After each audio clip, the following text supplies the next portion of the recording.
আচ্ছা, বলো তো দেখে এটা বুঝতে পারছো কি না এটা কী মাছ? ভিডিওটা পজ করে যদি বুঝতে পেরে থাকো তাহলে একটা কমেন্ট করে আবার ভিডিওটা দেখা শুরু করো।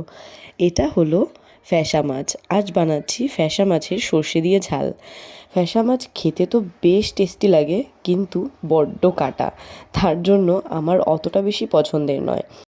ভাত ডালের সাথে ফ্যাসা মাছ ভাজা খেতেও ভালো লাগে, কিন্তু ভাজা মাছটায় আবার কাঁটাটা বড্ড বেশি বোঝা যায়। তার জন্য আমি আজকে সর্ষে দিয়ে ঝাল বানাচ্ছি। প্রথমেই ফ্যাসা মাছগুলোকে লেবু আর জল দিয়ে খুব ভালো করে ধুয়ে নিয়েছি। তারপর তাতে নুন হলুদ দিয়ে ম্যারিনেট করে রেখে দেবো 10 মিনিটের জন্য। সর্ষের ঝাল বানাতে লাগবে একটা বড় সাইজের টমেটো আর 2 রকমের সর্ষের সাথে কাঁচা লঙ্কা নুন দিয়ে বেটে রেখেছি।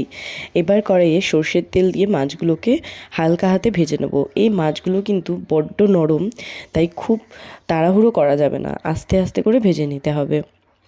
আর আমি যে কোনো মাছ রান্না করার জন্যে সর্ষের তেলটাই প্রেফার করি। তোমরা রিফাইন্ড তেলেও এই মাছটা করতে পারো। এইবার সর্ষের তেলের মধ্যে দিয়ে দেবো কাশ্মীরি লঙ্কার গুঁড়ো আর হলুদ গুঁড়ো। এখানে তেলের মধ্যে অ্যাড করার কারণ রঙটা তাহলে ভালো আসবে। তারপর টমেটো দিয়েছি, কালো জিরে দিয়েছি, নুন দিয়ে টমেটোটাকে একটু নরম করে নেবো। তারপর সর্ষে বাটার সাথে একটু জল অ্যাড করে দিয়ে ভালো করে মিশিয়ে যখন তেল ছাড়বে তখন অ্যাড করে দিচ্ছি গরম জল।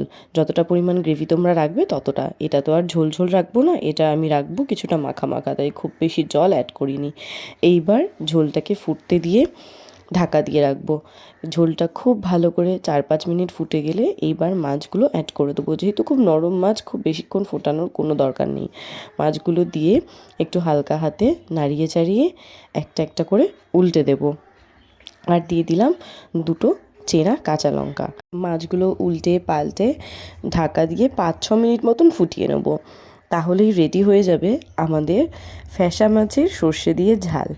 রঙটা দেখেছো কত সুন্দর এসছে? যদি রঙটা এরকম সুন্দর আনতে চাও তাহলে তোমরা তেলের মধ্যেই কাশ্মীরি লঙ্কার গুঁড়োটা অ্যাড করে দিও।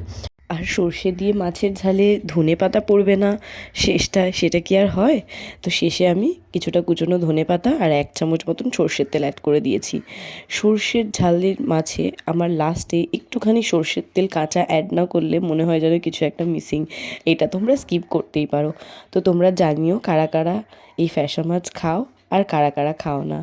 আর যারা খাও তাদের এই ফ্যাসা মাছ কেমন লাগে। আমার এই মাছের ভাজাটা খুব একটা পছন্দের না হলেও সর্ষে দিয়ে এই ঝালটা কিন্তু আবার বেশ পছন্দের।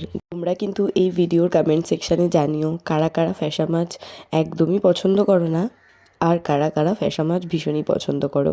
আলটিমেটলি কারা খাও আর কারা খাও না সেটা অবশ্যই কমেন্টে জানিও। দেখা হবে পরের ভিডিওতে। বাই।